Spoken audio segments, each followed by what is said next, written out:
अस्सलाम वालेकुम। मी तुमचा मित्र बादशाह रियाज पाटील।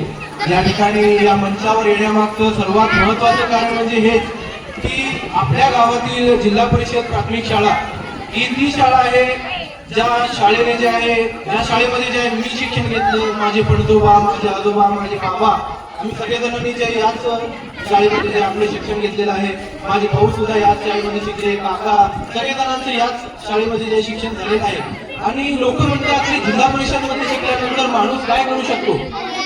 जर तुमच्या मुलाला मोठं व्हायचं असेल, तुमच्या मुलाला कोणत्या तरी जागतिक पातळीवर जायचं असेल तर त्याला ते इंग्रजी मीडियम मध्ये टाका, असं खूप सारे आई वडील या ठिकाणी विचार करत आहेत, नातेवाईक सांगत आहेत। अशाच मध्ये आमच्या वडिलांनी जिल्हा परिषद मध्ये शिक्षण दिलं, तर मी आजकालच्या आई वडिलांना हे सांगू इच्छितो, जिल्हा परिषद मध्ये शिकून माणूस जे काय होऊ शकतो। याच जिल्हा परिषद प्राथमिक शाळेमध्ये शिकून माझे पणजोबा 20 गावांचा न्यायनिवाडा करायचे, बादशाह अल्लाउद्दीन पाटील साहेब। याच जिल्हा परिषद शाळेमध्ये शिकून माझ्या आजोबांनी जे आहे 13 वर्ष एकाची सत्ता लिंबी चिंचोली गावामध्ये गाजवली बिनविरोध सरपंच म्हणून।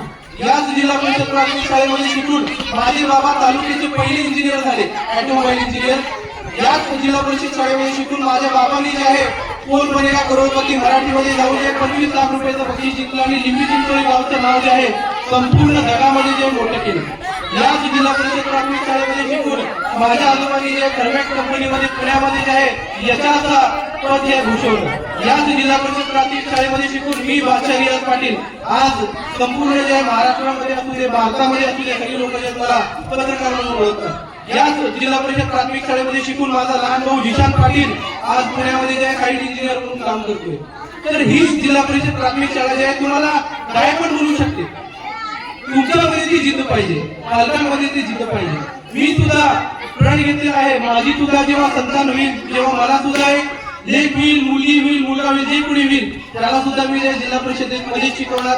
कारण 1 लाख रुपये 2 लाख रुपये फी भरून इंग्लिश मीडियम मध्ये शिकवण्यापेक्षा 30 लाख रुपये जर तुम्ही जिल्हा परिषद मध्ये खर्च केला तर तुमच्या एका मुलाच्या फीच्या रकमेमध्ये जे आहे येणाऱ्या या गावातील 100 मुलांचे जे जीवन सुधरू शकते, 1000 मुलांचे जे जीवन सुधरू शकते।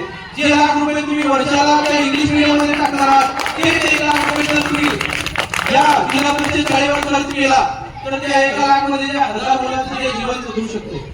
तर मी हे प्रण घेतलेलं आहे आणि आजकालच्या तरुण पिढीने सुद्धा हे प्रण घेतलं पाहिजे की आपल्या मुलांना जे आपण जिल्हा परिषद मध्ये टाकलं पाहिजे, जे संस्कृती या ठिकाणी शिकवली जाते, जी संस्कृती या ठिकाणी आपल्या मुलांमध्ये रुजवली जाते ते इंग्लिश मीडियम स्कूल मध्ये रुजवली जात नाही। जे विद्यार्थी इथे घडतात ते पुढे जाऊन राज्य चालवतात। याच शाळेमध्ये शिकून जे मोठमोठी लोक आज मुख्यमंत्री आहेत, आज आपल्या राज्याचा कारभार सांभाळत आहेत, देशचा राजकारभार सांभाळत आहेत। तर आपण सुद्धा या ठिकाणी येणाऱ्या पिढीला समजवलं पाहिजे की या शाळेमध्ये शिकवलं तर आपल्या एकाच्या मदतीमुळे हजारो मुलांचं जीवन सुधरू शकते। तर मी सुद्धा हे प्रण घेतलेलं आहे, प्रतिज्ञा घेतलेली आहे, तुम्ही सुद्धा ही प्रतिज्ञा घ्यावी हीच माझी विनंती आहे। हेच मी सांगू इच्छितो की जिल्हा परिषद प्राथमिक शाळेमध्ये शिकून सुद्धा जे माणूस मोठा होऊ शकतो, परंतु मेहनत करणं गरजेचं आहे, आई वडिलांनी सुद्धा लक्ष देणं गरजेचं आहे।